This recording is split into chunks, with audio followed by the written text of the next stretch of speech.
संभल के जिस विवादित ढांचे के सर्वे के दौरान हिंसा भड़की थी उसे लेकर काफी प्लानिंग की गई थी। बहुत सोची समझी तैयारी थी। उसमें कई बड़े बड़े लोगों के नाम सामने आ रहे हैं। पुलिस की केस डायरी में ऐसे ऐसे चौंकाने वाले खुलासे हुए जिस पर आपको यकीन नहीं होगा, भरोसा नहीं होगा। संभल की जिस जमीन को 24 नवंबर 2024 को हिंसा की आग में जलाया गया था, उसकी एक एक परत अब साफ हो रही है। साजिशकर्ताओं के नामों का पर्दाफाश हो रहा है। पुलिस की जांच में अब जो खुलासे हुए हैं वो आपको यह सोचने पर मजबूर कर देगा कि कैसे कुछ लोग मजहब की आड़ में देश को सुलगाने की साजिश करते हैं, कैसे कानून के काम में रोड़ा बनने का काम करते हैं। हालांकि अब जो खुलासा हुआ है, ये जो खुलासे हुए हैं, हम पहले से ही इन सब बातों को आपके सामने लेकर आ रहे थे। पहले कई बार नव भारत ने ही आपके सामने रखा, लेकिन अब तो पुलिस ने भी हमारी बात पर ठप्पा लगा दिया, यानी मोहर लगा दी। बड़ी खबर हम आपको बताएंगे।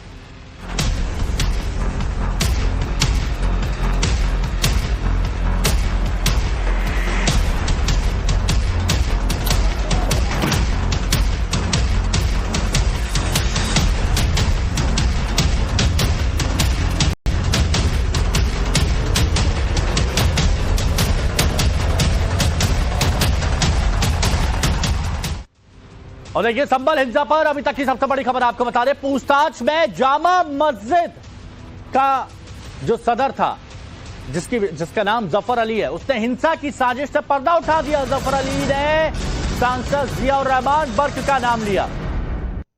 खुलासा किसने किया है? ये खुलासा जामा मस्जिद के सदर ने ही किया है। आरोपित जफर अली ने हिंसा की साजिश से पर्दा उठाया और सांसद जियाउर रहमान बर्क का नाम लिया है। पुलिस की केस डायरी से यह खुलासा हुआ।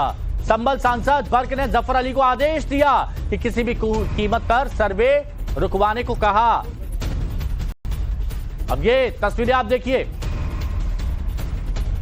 संभल हिंसा का मास्टरमाइंड बेनकाब हुआ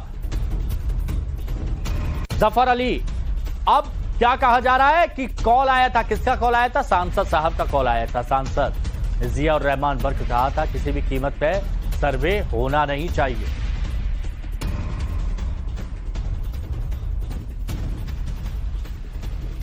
और अब और भी कई खुलासे हो रहे हैं। 24 नवंबर को हिंसा हुई थी। नव भारत पर एक तस्वीर आपने देखी थी। जामा मस्जिद के सदर ने खुलासा किया और यही वो जफर अली इकलौता ऐसा इंसान है, शख्स है, जब अंदर सर्वे चल रहा था उस दौरान ये बाहर आया था अकेला। फिर लोगों को भड़काया गया वहां पर। सांसद जियाउर रहमान बर्क का भी कॉल आया था कि किसी भी कीमत पर सर्वे होना नहीं चाहिए। तो आदेश आया तो पालन तो करना ही था। अब ऐसा केस डायरी में लिखा है। ये पुलिस का दावा है। केस डायरी में ये सारी बातें लिखी हुई हैं जो कोर्ट में सबमिट की जा रही है। तो जहां 5 लोगों की जान गई, न जाने कितनी गाड़ियों को आग के हवाले कर दिया, तो वो क्यों हुआ, कैसे हुआ, अब कुछ कुछ आप समझ रहे होंगे। चलिए वो आपको बताते हैं कि संभल हिंसा की जांच के लिए जो SIT स्पेशल इन्वेस्टिगेटिव टीम बनाई गई थी, उसके मुताबिक जामा मस्जिद के सदर जफर अली ने क्या कुछ बड़े खुलासे किए। एक एक करके हम आपको चौंकाने वाले खुलासों और संभल हिंसा के पीछे की बड़ी साजिश को एक्सपोज करते हैं। तो पुलिस की केस डायरी में यह बताया गया कि संभल हिंसा के दौरान समाजवादी पार्टी के सांसद जियाउर रहमान बर्क ने कई लोगों को कॉल किया था। मोबाइल निकाल के कई लोगों को कॉल किया। उनमें एक नाम जामा मस्जिद के सदर जफर अली का भी है। ये जो आपको दिख रहा है, इनका भी है। संभल हिंसा से एक दिन पहले जफर अली को समाजवादी पार्टी के सांसद जियाउर रहमान बर्क ने फोन पर बात की थी और क्या कहा था? यह कहा था कि किसी भी हाल में सर्वे नहीं होने देना है और यह आदेश दिया था सदर को, जो जफर अली है। बताया गया कि तब उन्होंने जफर अली से फोन पर कहा था कि अगर सर्वे हो गया तो हमारी कौम हम पर थूकेगी। अब सोचिए भड़काऊ है कि नहीं है कि नहीं है भड़काऊ। और यही नहीं, बर्क हिंसा से पहले और बाद में पल पल की जानकारी ये जफर अली से ले रहे थे। यहां तक कि हिंसा के बाद भी उन्होंने लोगों को भड़काने की कोशिश की और हथियार जफर अली को बनाया, जो कि अब जेल में है, थाने में है। जफर अली पर प्रेस कॉन्फ्रेंस करने का दबाव बनाया गया था। दावा है कि प्रेस कॉन्फ्रेंस के जरिए बर्क ने जफर को लोगों को भड़काने को कहा था और पुलिस पर हिंसा के दौरान आम लोगों पर फायरिंग करने का आरोप लगाने को भी कहा था कि आप आरोप लगा दो कि पुलिस आम लोगों पर फायरिंग कर रही है, और यही आरोप लगा रहे थे ये। पुलिस ने यह दावा किया है कि इन सब बातों के सबूत उनके पास है, जांच कर रही है एसआईटी के पास, कॉल डिटेल के सबूत भी मौजूद हैं। हमारे साथ बात करने के लिए संभल के जिला शासकीय अधिवक्ता राहुल दीक्षित साहब हैं। राहुल जी, ये बताइए कि जो जमानत या को खारिज करने का आधार कोर्ट ने क्या बनाया और केस डायरी से क्या निकल कर आया वहां पर? देखिए, जो जमानत प्रार्थना पत्र था जफर अली का, जिसपे माननीय न्यायालय एडीजी कोर्ट सेक्रेटरी के यहाँ से सुनवाई हुई थी, उसमें जफर अली के खिलाफ केस डायरी में पर्याप्त सबूत आए थे कि इन्होंने एक तो घटना से एक दिन पहले लोगों से संपर्क में रहे, अपने मोबाइल से भी संपर्क करा, और बाकी इन्होंने जो मौजूदा सांसद है संभल के जियाउर रहमान बर्क, उनसे भी अपने फोन के माध्यम से संपर्क करा, और जियाउर रहमान से इनकी बात हुई कि जियाउर रहमान ने कहा कि मैं बंगलौर में हूं, मैं आज इतनी जल्दी आ नहीं सकता, कल 24 तारीख में सर्वे है, तो आप जामा मस्जिद के सदर हो, आप सर्वे सरवाहो और इस पूरे प्रकरण को आप देखो, आप अपने तरीके से हैंडल करो। तो ये लोगों के संपर्क में रहे और उन्होंने भीड़ जुटाने का प्रयास करा, और ये 24 तारीख की जो घटना हुई थी वो इसमें ये पूरी तरीके से ये और मौजूदा सांसद संलिप्त रहे। क्या ये भी लिखा गया कि किस जरिए से संपर्क हुआ, व्हाट्सएप के जरिए से? क्या फोन से इन्होंने लोगों से संपर्क करा है, और जो आसपास के क्षेत्र है वहां घूम घूम के भी इन्होंने संपर्क करा। फोन के माध्यम से ज्यादा इनका संपर्क हुआ है लोगों से। फोन इनका जमा कर लिया था आईओ ने, जो विवेचक है उन्होंने, और फोन की इनकी जो कार्ड डिटेल वगैरह निकलवाई गई है। जब कोर्ट कमिश्नर का सर्वे चल रहा था तो ये भी जानकारी आई कि अचानक से जफर जो हैं वो निकलते हैं मस्जिद से, और उसके बाद भीड़ से कुछ ऐसा कहते हैं कि जो हिंसा है वो और ज्यादा भड़क जाती। क्या केस डायरी में या पुलिस द्वारा दी गई तथ्यों में इस बात की भी कोई जानकारी है जो आधार बना जमानत याचिका खारिज होने के? नहीं, देखिए, एक तो 2 बार सर्वे हुआ था, वो दोनों बार सर्वे माननीय न्यायालय के आदेश के अनुसार ही हुआ था, और ये चूंकि जामा मस्जिद के सदर है इसलिए इन्हें कोर्ट से इन्फॉर्मेशन भी दी गई थी कि आपको इस सर्वे टीम करने जाएगी। तो ये क्योंकि विपक्षी पार्टी है, जामा मस्जिद के सदर है, तो इन्हें दोनों सर्वे में रहना था। ये रहे दोनों सर्वे में। 19 तारीख की घटना में और भी इन्होंने बाहरी लोग, जो इसमें सांसद भी थे, इकबाल महमूद के बेटे सुहेल इकबाल भी थे, वो भी और बाहरी लोग भी पहुंच गए थे। 19 तारीख का सर्वे हो गया, लेकिन जो सर्वे कमेटी थी उसे दोबारा सर्वे करना था, क्योंकि उस समय बहुत सारे तथ्य उनके छूट गए थे सर्वे करने से। तो ये दोबारा जब 24/11 में सर्वे हुआ, इस बात की भी इन्हें पूरी जानकारी थी, और 24/11 में जो सर्वे टीम थी उन्होंने ये बताया, एसआईटी को भी बताया और अपनी बाद में बयानों में भी बताया कि केवल एक व्यक्ति सर्वे के टाइम में बाहर गए, पूरी सर्वे टीम में से जो सर्वे के अंदर टीम कर रही थी उसमें मौजूद थी, वो केवल एक अकेले जफर अली थे। बाकी कोई व्यक्ति दूसरा सर्वे करने के समय जामा मस्जिद से बाहर नहीं गया। और देखिए, बात यहीं पर खत्म नहीं होती है। पिछले साल 24 नवंबर को संभल को जिन लोगों ने दहलाया, उन्हें लेकर कई और बड़े खुलासे हुए। अरे अभी तो आप रुकिए, और भी कई खुलासे हैं, और इसमें समाजवादी पार्टी के एक मौजूदा विधायक के बेटे का भी नाम शामिल है।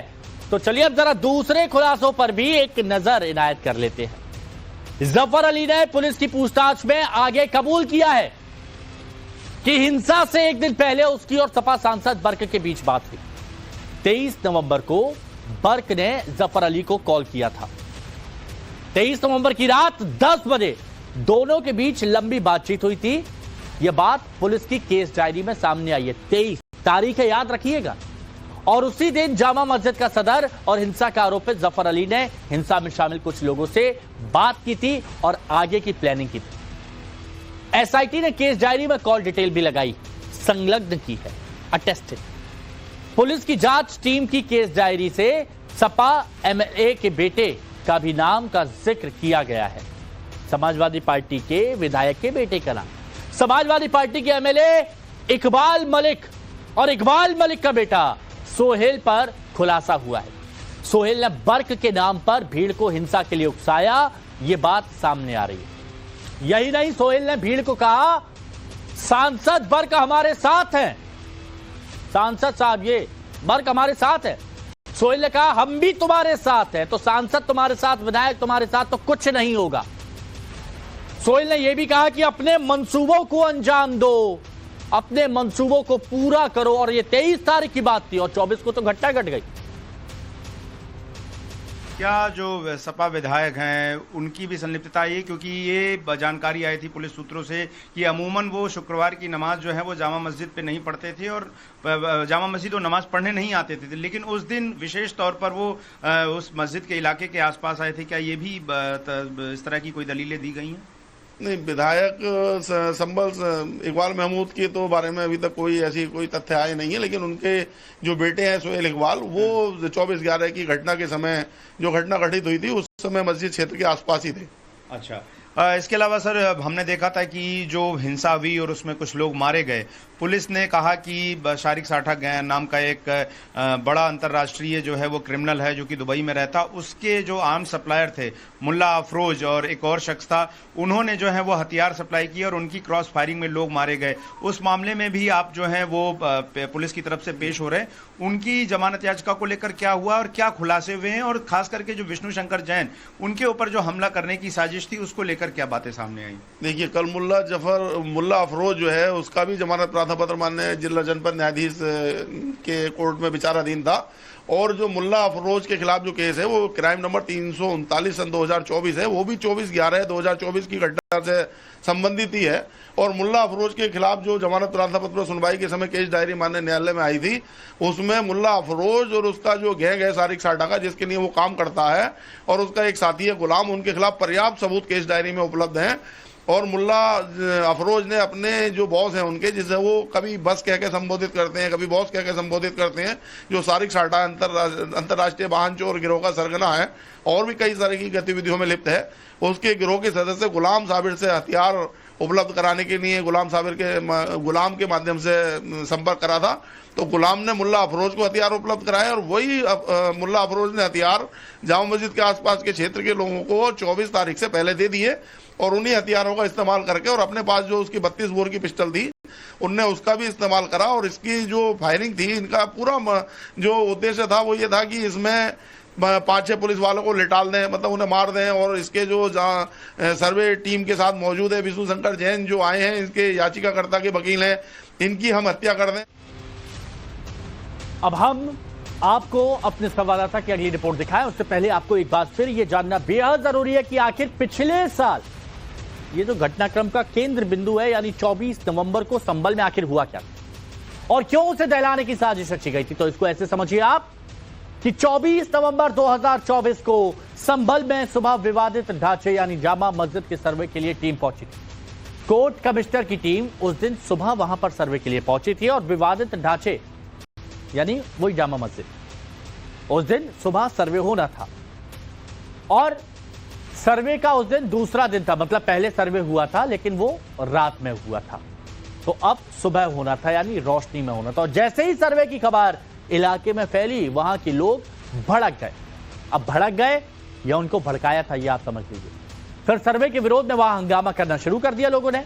सर्वे टीम और पुलिस की टीम को निशाना बनाना शुरू कर दिया, पथराव शुरू कर दिया। पुलिस की टीम पर उपद्रवियों ने पथराव किया। हिंसा में शामिल लोगों ने इलाके में जमकर आगजनी करी, गाड़ियों को आग लगा दी, तोड़फोड़ किया, खड़ी कई गाड़ियों और बाइकों को आग के हवाले कर दिया। हंगामा शांत कराने के लिए पुलिस को एक्शन लेना पड़ा, जिसके बाद पुलिस ने उपद्रवियों पर लाठी चार्ज किया। उपद्रवियों पर आंसू गैस के गोले भी दागे गए। यह सर्वे संभल सिविल कोर्ट के आदेश पर किया जा रहा था, दोनों पक्षों से बात करने के बाद। घटना वाले दिन से पहले 19 नवंबर 2024 को पहली बार सर्वे हुआ था, लेकिन वो हुआ था रात में, अंधेरे में। इस घटना के बाद 2700 से ज्यादा लोगों के खिलाफ FIR दर्ज की गई, और उन आरोपियों में सांसद बर्क का नाम भी शामिल है।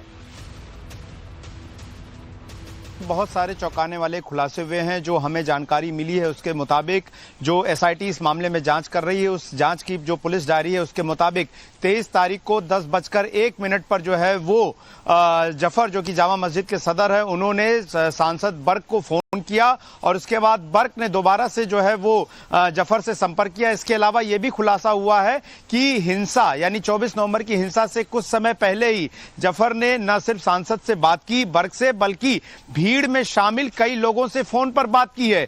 यह भी सामने आया है कि जब सर्वे चल रहा था उस दौरान इकलौता शख्स जो मस्जिद के से बाहर निकलकर सर्वे के दौरान गया था वो जामा मस्जिद के सदर जफर अली एडवोकेट ही थे। इसके अलावा एक और बड़ी बात जो निकलकर सामने आई है वो ये कि कि जफर ने इस मामले में जो है वो मिथ्या साक्ष्य यानी कि झूठे सबूत गढ़ने का काम किया है और उन्होंने ये आरोप लगाया कि उन्होंने पुलिस को और अधिकारियों को जो है वो भीड़ पर गोली चलाते देखा है, जबकि पुलिस ने अपनी जांच में यह साबित किया है कि जो मुल्ला अफरोज और गुलाम था जो कि शारिक साटा से जुड़े थे, उन लोगों ने इस मामले में हथियारों की सप्लाई की और उन्हीं की गोलियों से जो है वो भीड़ मारी गई, जबकि वो पुलिस को मारने आए थे। हालांकि जफर ने अपनी सफाई में कहा गया है कि पुलिस उस पर झूठा दबाव बना रही है। 24 मार्च को लखनऊ में उसके आयोग के सामने बयान होने थे, उससे पहले 23 मार्च को उसे गिरफ्तार कर लिया गया ताकि वो अपनी बात कह ना सके। उसने अब तक सर्वे में सहयोग किया और सर्वे में सहयोग करने के अलावा उसने कोई भी झूठा साक्ष्य नहीं गढ़ा। उसने सिर्फ प्रेस कॉन्फ्रेंस करके कुछ बात उठाई थी, वो 70 वर्ष का, उसे छोड़ दिया जाए। लेकिन जिला अदालत संभल ने उनके इन दलीलों को ना मानते हुए फिलहाल जमानत याचिका खारिज कर दी है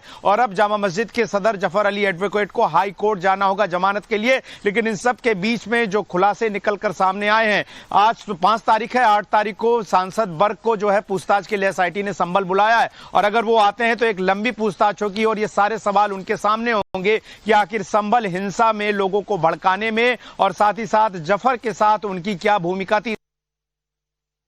और देखिए, संभल में जिस वक्त हिंसा हुई, माना जा रहा है कि अगर वहां कोई पुलिस चौकी होती तो शायद ऐसा नहीं होता, दंगाइयों पर पहले ही काबू कर लिया जाता अगर पुलिस चौकी होती तो।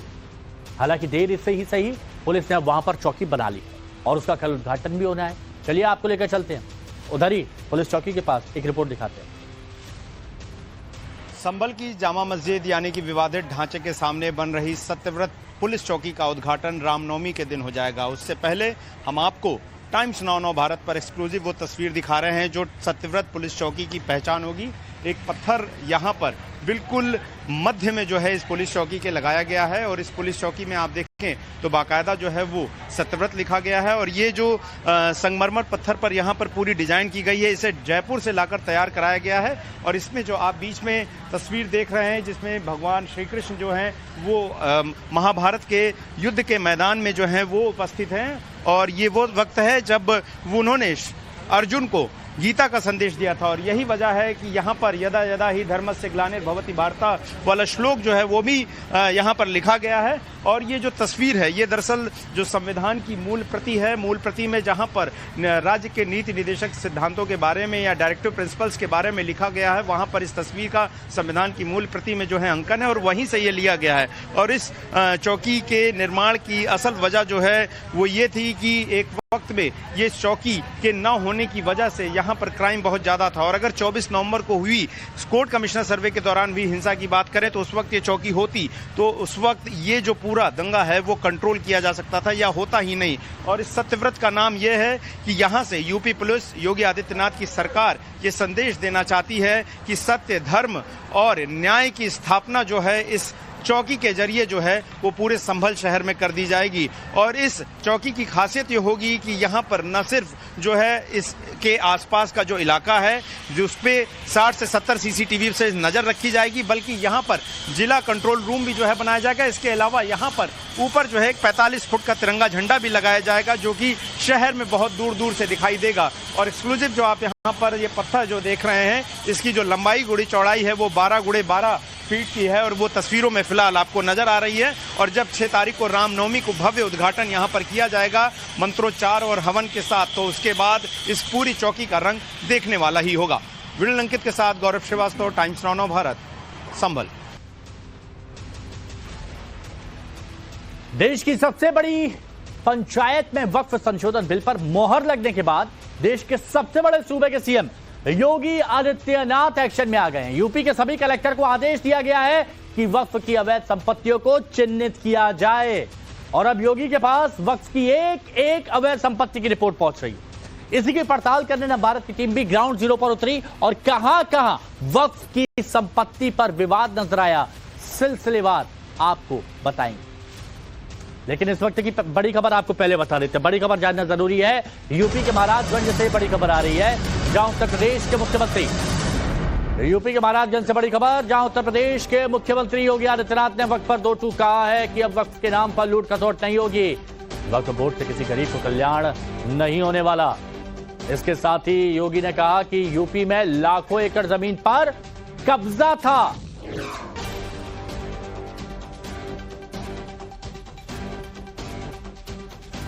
वक्फ बोर्ड के नाम पर जमीनों पर कोई डकैती नहीं डाल सकता है, लूट खसोट नहीं हो सकती है, चौराहे की जमीनों पर कोई कब्जा नहीं कर सकता है। अब सार्वजनिक संपत्ति जो भी होगी, जो राजस्व की भूमि होगी, उसका उपयोग विद्यालय बनाने में, चिकित्सालय बनाने में, कॉलेज बनाने में, मेडिकल कॉलेज बनाने में, ऐसे बैराज बनाने में, गरीबों के लिए आवास बनाने में ही उसका उपयोग होगा। किसी बोर्ड के नाम पर लूट खसोट हमेशा के लिए लगाम लगाने का काम किया है। वक्फ की अवैध संपत्ति के खिलाफ योगी एक्शन मोड में है, ये आप समझ गए होंगे। उनके पास पूरी रिपोर्ट है, ए से लेके जेड तक डिटेल में। ज्वाइंट पार्लियामेंट कमेटी की रिपोर्ट में चौंकाने वाले आंकड़े सामने आए। चलिए वो आंकड़े आपको बताते हैं कि यूपी के किस जिले में वक्फ की अवैध संपत्तियां हैं। तो चलिए सबसे पहले बात कर लेते हैं रामनगरी अयोध्या की। अब यहां पर वक्फ की कुल संपत्तियां 3652 है, 3652। अब इनमें से 2116 प्रॉपर्टी तो सरकारी जमीन पर ही बना दी गई है। ऐसा दावा किया जा रहा है कि सरकारी जमीन पर यह बना दी गई। अब वक्फ की माने तो शाहजहांपुर में कुल 2589 संपत्तियां हैं, लेकिन इनमें से 2371 संपत्तियां सरकारी जमीन पर खड़ी कर दी गई हैं। जेपीसी की रिपोर्ट के हवाले से खबर है कि रामपुर में भी हाल कुछ ऐसा ही है। 3365 वक्फ प्रॉपर्टी में से 2363 सरकारी संपत्ति, जो संपत्ति है वो सरकारी जमीन पर खड़ी कर दी गई है। जौनपुर में भी वक्फ की 50% से ज्यादा संपत्ति सरकारी जमीन पर है। कुल संपत्ति 4167 है जौनपुर में, जिसमें से 2096 सरकारी जमीन है। वक्फ का पूरा आंकड़ा आपको बता रहे हैं। वक्फ बताता है कि बरेली में उसकी कुल संपत्ति कितनी है, देखिए 3499 है, 3499, लेकिन उसमें से 2000 से ज्यादा सरकारी जमीन पर है। अब आप गुणा भाग कर लीजिए, आंकड़े लगा लीजिए कि कितना वक्फ का दावा किया जाता है, हकीकत कितनी क्या है। तो यूपी में वक्फ बोर्ड की संपत्ति से जुड़ी एक और बड़ी खबर आपको बता देते हैं। वक्फ बोर्ड के पास यूपी में कुल 1,24,720 संपत्तियां हैं। सुन्नी वक्फ बोर्ड का 1,19,451 संपत्तियों पर दावा है, तो वहीं शिया वक्फ बोर्ड का 5,269 संपत्तियों पर दावा है। ये 2014 की एक रिपोर्ट पर संपत्तियों पर वक्फ का दावा सामने आया था। बड़ी खबर आपको बता रहे हैं। अब कहां पर कितनी संपत्तियों पर दावा किया गया है, आज सब देख लीजिए। न भारत पर A to Z detail report आपके सामने।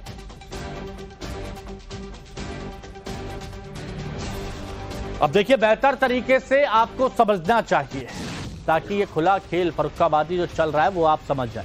थोड़ा डिटेल में आपको समझाता हूं। तो रिपोर्ट के मुताबिक यूपी में संपत्तियों की संख्या कितनी है, 1,24,720। देख रहे ना ऊपर, हाँ। अब सुन्नी वक्फ बोर्ड का दावा है कि उसके पास 1,19,451 संपत्तियां। ये सुन्नी वक्फ बोर्ड का दावा है। शिया वक्फ बोर्ड भी है। शिया वक्फ बोर्ड का दावा है कि 3,269 संपत्तियां उनके पास है। अब ये तो दावे हैं, लेकिन राजस्व विभाग के ब्यौरे के मुताबिक सुन्नी वक्फ बोर्ड के पास 2,533 संपत्तियां हैं, जो उसमें रिकॉर्ड के तौर पर दर्ज है। वहीं राजस्व विभाग के ब्यौरे में सुन्नी वक्फ बोर्ड के पास 430 संपत्तियां। अंतर देख रहे हैं आप, ये थोड़ा सा गलत हो गया यहां पर राजस्व बोर्ड वाला। चलिए ये हम आपको बताएंगे और डिटेल में। एक बार फिर आपको बता देते हैं कि 2,533 संपत्तियां हैं राजस्व विभाग के ब्यौरे में। यानी फर्क वक्फ बोर्ड के दावे और राजस्व विभाग के आंकड़ों में 1,21,757 का फर्क है। सवाल यह है कि क्या यह कोई गड़बड़ झाला है। जो 2014 के आंकड़े हैं उसके मुताबिक 1,24,720 जो है वह प्रॉपर्टीज है। इनमें से 1,19,451 वो प्रॉपर्टीज जो है वो सुन्नी बोर्ड के पास है और 5,269 जो है शिया वक्फ बोर्ड की प्रॉपर्टीज है। इन प्रॉपर्टीज को लेकर भी ये जो अभिलेख है वो जो सरकारी अभिलेख है उनसे अलग है। जो राजस्व विभाग के अभिलेख है उनके मुताबिक सुन्नी वक्फ बोर्ड के पास 533 संपत्तियां दर्ज हैं और शिया वक्फ बोर्ड के पास 443 संपत्तियां ही अधिकृत रूप से पंजीकृत है। ऐसे में जो अनाधिकृत प्रॉपर्टीज है उसको लेकर चिन्हित करने की बात की गई है। तो संभल में वक्फ बोर्ड की संपत्ति से जुड़ी एक और बड़ी खबर आपको बता दें। संभल की 1150 सरकारी जमीन पर वक्फ का दावा है। 56 हेक्टेयर सरकारी जमीन पर वक्फ दावा कर रहा है। संभल की 1150 सरकारी जमीन पर वक्फ अपना दावा कर रहा है। 256 हेक्टेयर सरकारी जमीन पर वक्फ की तरफ से दावा किया जा रहा है।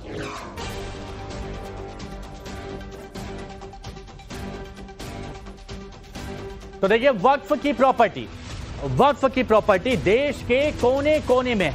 मंत्री किरण रिजिजू ने यह बात संसद में भी बताई थी कि पूरे देश में वक्फ की 8,72,000 संपत्तियां हैं। 8,72,000। उसमें से संभल में कितनी है वो भी जान लीजिए। संभल में सरकारी जमीन पर वक्फ की 1,150 संपत्तियों में दावा ठोक रखा है। और सरकारी जमीन पर वक्फ प्रॉपर्टी का सीधा मतलब यही है कि वो अवैध है। रिपोर्ट्स की माने तो इन 1,150 संपत्तियों में 256 हेक्टेयर से ज्यादा एरिया कवर किया है। ये जो आप देख रहे हैं ना, जो कि चौंकाने वाला है। अब यहां पर वक्फ का दावा है। वाराणसी में भी अवैध मस्जिद को लेकर प्रदर्शन हुआ। कॉलेज परिसर में बनी मस्जिद का विरोध हुआ है। छात्रों ने हनुमान चालीसा पढ़कर विरोध किया। प्रदर्शनकारी छात्रों की मस्जिदें हटाने की मांग किया। ये देखिए, हनुमान चालीसा का पाठ और कॉलेज परिसर में बनी मस्जिद का विरोध।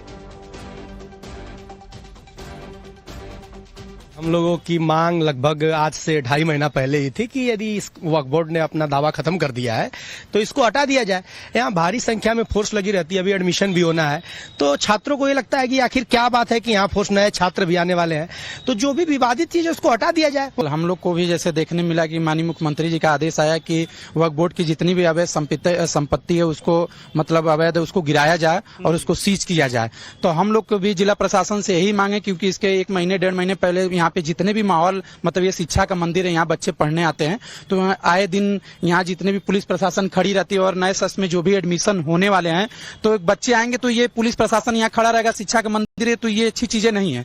यहाँ पे इसको रहने का कोई मतलब नहीं है। जब वक्फ बोर्ड ने अपना फैसला वापस लिया लिखित तरीके से, तो यहाँ पे ये मस्जिद हटनी चाहिए और ये मस्जिद शासन द्वारा हम लोग निवेदन करते हैं कि वो अपने तरीके से हटाएं, और ये नहीं हटा पाएंगे तो हम लोग सक्षम हैं, ये मस्जिद हम लोग हटाने के लिए तैयार हैं। संसद के दोनों सदनों में वक्फ संशोधन बिल पास होने के बाद अब वक्फ बोर्ड की अवैध प्रॉपर्टियों के खिलाफ आंदोलन तेज होने लगा है।